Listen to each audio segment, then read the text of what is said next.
He says, and I sought for a man among them. I want you to notice, first of all, the reality of God's search.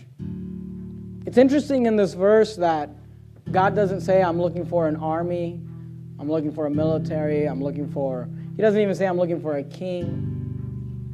God is just looking for someone. He says, and I sought for a man among them. You know, all God needs is one man. All God needed was David to beat the Philistines and Goliath.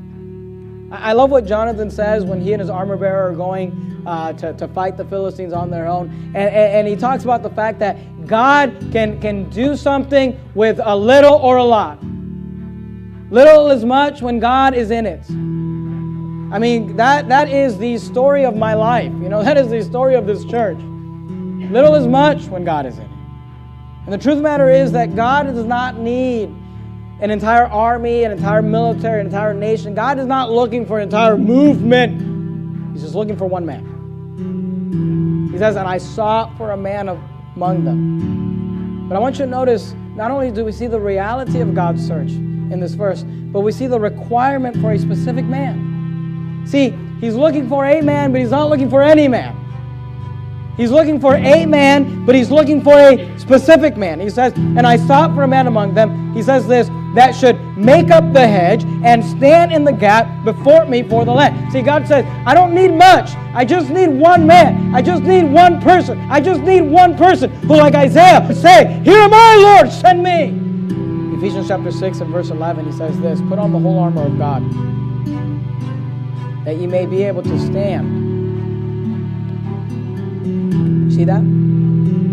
He said, and I sought for a man among them. I should make up the hedge and stand in the gap. In Ephesians, he says, put on the whole armor of God. You say, why? Why do I need to put on the whole armor of God? That ye may be able to stand against the wiles of the devil. For we wrestle not against flesh and blood, but against principalities, against powers, against the rulers of the darkness of this world, against spiritual wickedness in high places. Wherefore? The word wherefore means for that reason. For what reason? Because of the fact that we're not wrestling against flesh and blood. Look, this is not a physical battle. It is a spiritual battle. We are wrestling against principalities, against powers, against the rulers of the darkness of this world, against the devil and his angels themselves. He says, wherefore take unto you the whole armor of God. You say, why? That ye may be able to withstand in the evil day, and having done all to stand.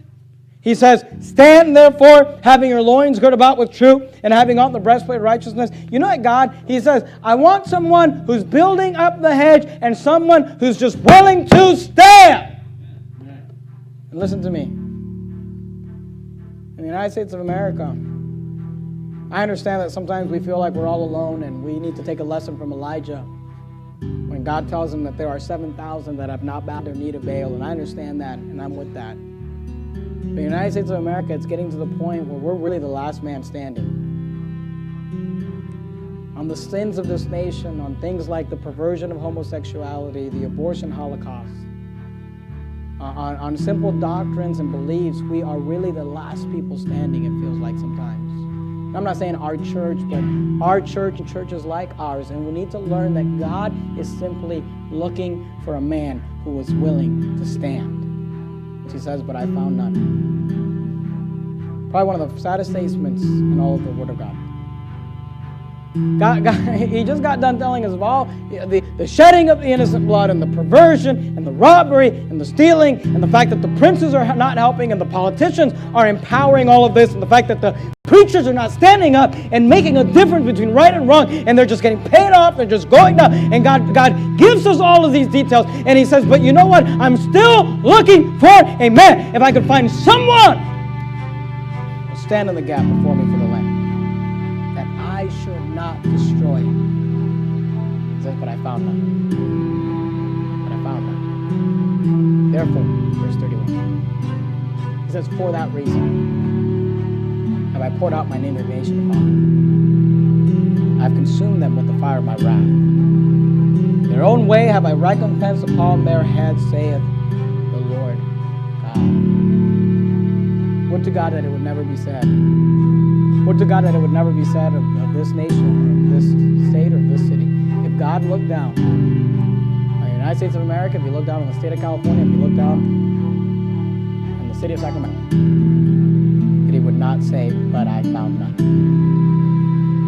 That we at least would be willing to build up the hedge, stand in the gap, and take a stand, and take a strong stand, and take a stand that's not popular, and take a stand that people will criticize us for, and take a stand that people will protest against us for, and take a stand that people will persecute us for, but that we would be willing to stand against the wiles of the devil.